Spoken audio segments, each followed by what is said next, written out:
Welcome to New Haven, formerly known as Gramercy Park, because back in the day, there used to be a bunch of buildings and shit all around here, and this wasn't paved. And I had found it and called it Gramercy Park because I wanted to do a video of a song called Gramercy Park out here, but they took the buildings out. Now, the original New Haven did not look like this at all. Originally, it was just a bunch of random benches that were just kind of lined up around here, but over the years, they modified it. These black things here you see on the wood were placed here because me and my friends used to throw knives at them, and we used to hack at them to make firewood for that fire pit, which was originally not there. Actually, none of this was here. These stairs were recently put in, that was recently put in, the cement was all recently put in. The stage has been fixed up over the years, but a lot of good times out here. Had a lot of parties with people. Pretty good times up until found out one of my friends turned out to be a pedophile and was raping underage girls out here. They'd come to our parties and kick it and smoke weed and drink, and all I told people was plausible deniability. I have no fucking clue what's going on. Little did I know, I really didn't know what was going on. He was raping them. I've recently taken care of that problem. But there were a lot of good times out here, a lot of good parties. Recently, me and a few friends came out here and burned away artifacts that were part of our past, and try to get over it. Had a hard time doing that. Still kind of worked up over the shit that I was supposed to get over. But that's because this is the first spot where me and my ex camped out at. Put our tent over there. It was a lot less cleaner than this. She actually scraped a bunch of leaves around one day and put them in the fire pit and lit them on fire to make food for me when I had gotten back from my mom's house, which is like an hour and a half away from here. I guess somebody gotten called out because she was chopping firewood.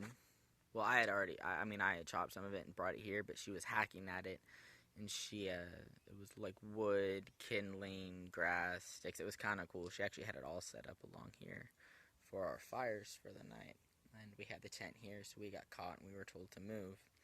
We went to the second spot, which is going to be shown later.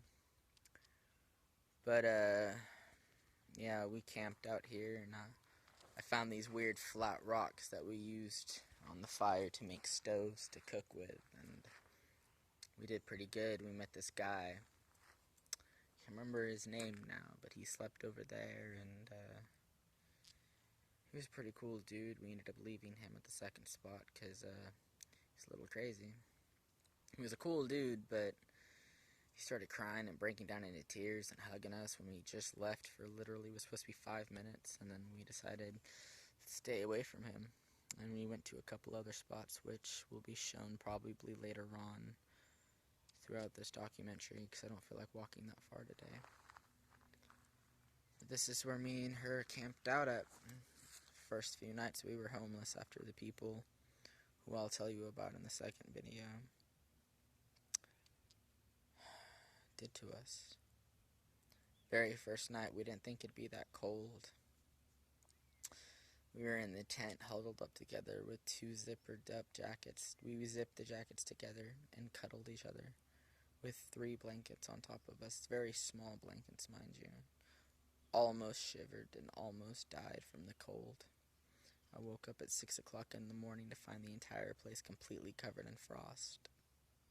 So I had gone back and I had gotten more blankets, and we were warm the second night, and then we got kicked out and sent to the next spot, which was a little bit different.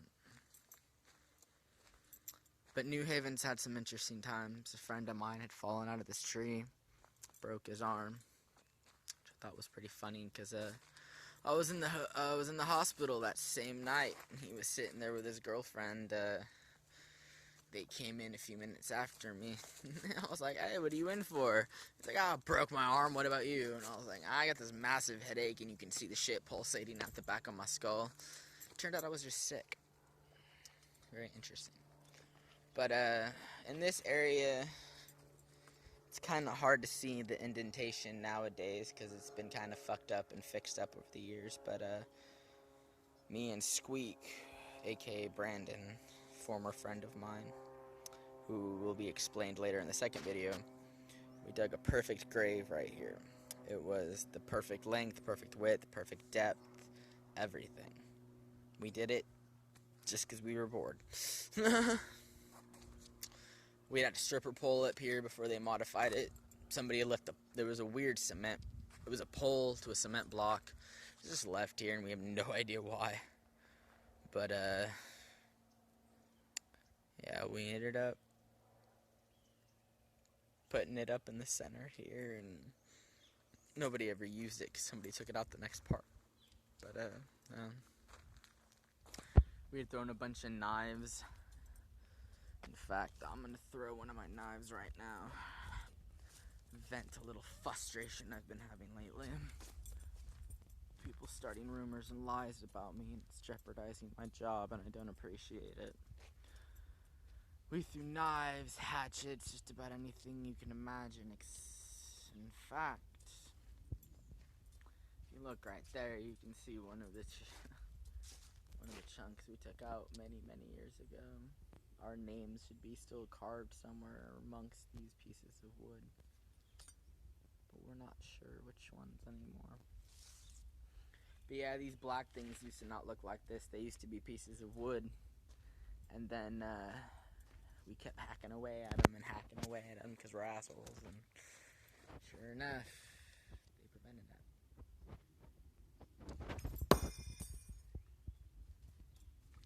Oh, it was a little more complicated than I thought it would be. I'm not used to this particular style of throwing knife, so it's a little bit harder for me to throw, but I'll master it eventually. Nope.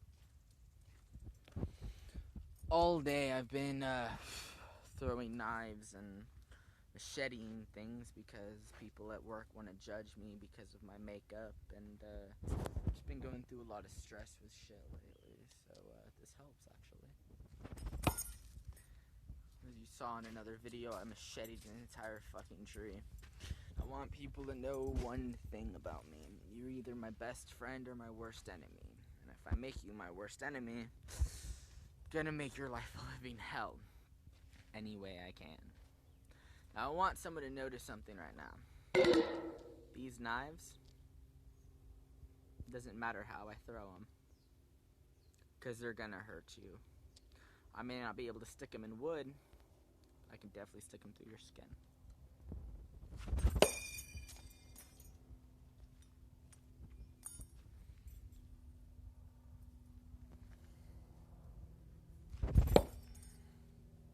See? Just wanted everyone to know that.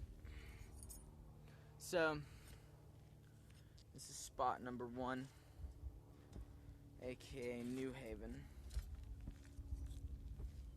aka Gramercy Park. A lot of good drunken parties out here that I don't even want to think about anymore because, well, I found out things that were going on during the party that I was shocked to find out. Then even more shocked to find out the other things this person was doing out here. Keep that person's name anonymous just for, kindness reasons, even though I shouldn't be kind to Jesse Harmer considering he raped 14-year-olds out here on multiple occasions, had sex with a 16-year-old, and cheated on the girl he was married to, aka my cousin, with several women, including 3 underage ones. So, won't be mentioning his name for his protection. But welcome to New Haven. In the very first spot on the demise of losing the only thing I ever gave a fuck about.